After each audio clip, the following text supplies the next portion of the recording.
Welcome back to more of Ask Alexyss.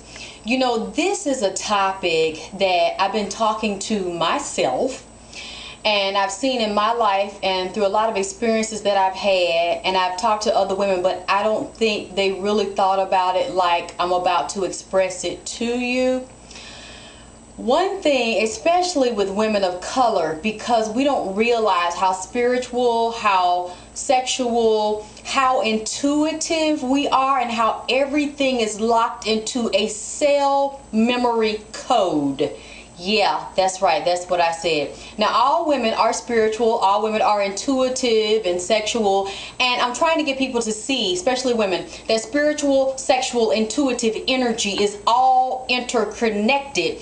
Many times we're so fragmented on a mind, body, and spiritual level that we don't realize that mental, emotional, spiritual, sexual, and intuitive energy is all coming from the same divine source, that cosmic source of energy. And we're going to do more classes, because at first I wasn't sure about putting those kinds of lectures up on YouTube, like the one lecture you saw me doing on penis power, and I'm sitting there talking about the number line, the positive and the negative number line that is in the coding of all cells, blood, DNA, and fluids that run throughout the body and all of our glands.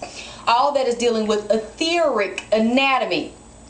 So that's why it's so important for me to talk to the women about touching, caressing, stroking, letting people touch you.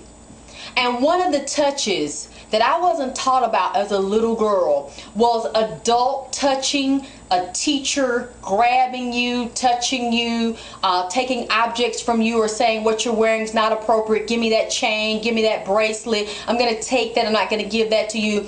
Going to the doctor, letting a doctor touch a young girl, and as we get older, a woman's vagina, our breast, to examine us, and I'm not talking about in a molestation way, just to examine you. Having an adjustment, a chiropractor adjust you, touch your body, manipulate you. Have you realized that most of the time we get examined by a doctor, we get touched when we're students in school, little kids, by a teacher, and they never ask our permission? When we go to church, I know I grew up in a holiness church where everything was shouting and anointing, laying on of hands with oil, praying.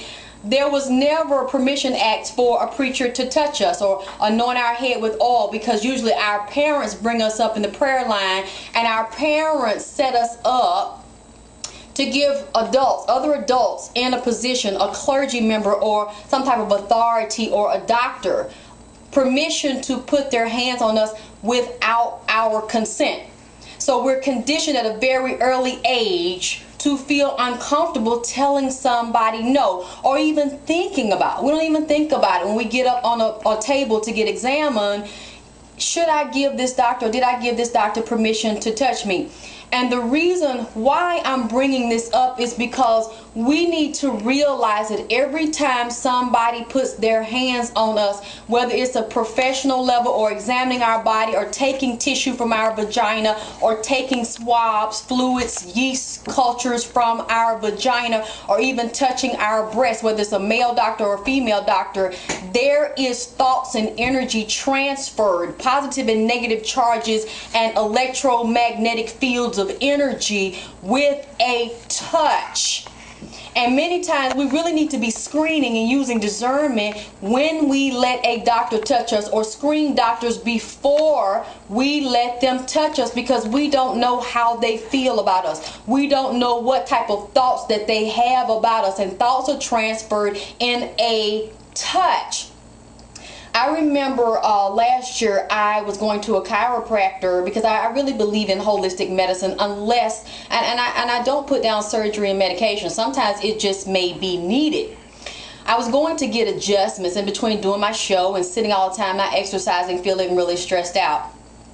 I grew up, my grandmother had me in gymnastics, doing a lot of flips and running and tumbling and egg rolls and back bends, and I still do the back bends, but I had a car accident a couple of years ago, and it actually damaged, it actually kind of knocked my bones out of place in my back. didn't break anything. It's no surgery is necessary, but I just felt stiff in my back. And I know that it's important to have energy moving up and down your spine for optimum health and regeneration of cells. You need your spine healthy. And I talked to this chiropractor. My chiropractor was out, so I went to see another one that was really good in popping and cracking your back. And sometimes I need my back contorted and twisted and popped to get the energy moving and to break up that stagnant energy in my chakras. And I told him it concerned me because I wanted to do a back bend. He said that because of my age, I needed to forget about doing a back bend. And I basically looked at him and said, that's bullshit. Because I know people in Asia that are 50 and 60 years old and still doing Tai Chi and martial arts and back bends. So because I was in my late 30s, you know, that's not a reason to say that I'm too old to do a fucking back bend. You know, and it's like after that, I didn't want him putting his fucking hands on me no damn more. And I don't go see him anymore. Because, and I'm glad he said that to me, because what I realized is a lot of times doctors examine you and they touch you, but they think all kind of fucked up shit about your ass. Why they got you on the examining table and why they putting their damn hands on you. And what I realize is people can curse you or bless you with their damn thoughts and shit, and why they putting their hands on you, stroking your damn body, thinking shit about your ass. So I'm going to be back with more of Ask Alexyss, because I really want to drive this point home about stop letting everybody put their hands on you, because people have blessings and curses in their hands based on the energy of their thoughts being transferred through their damn fingertips.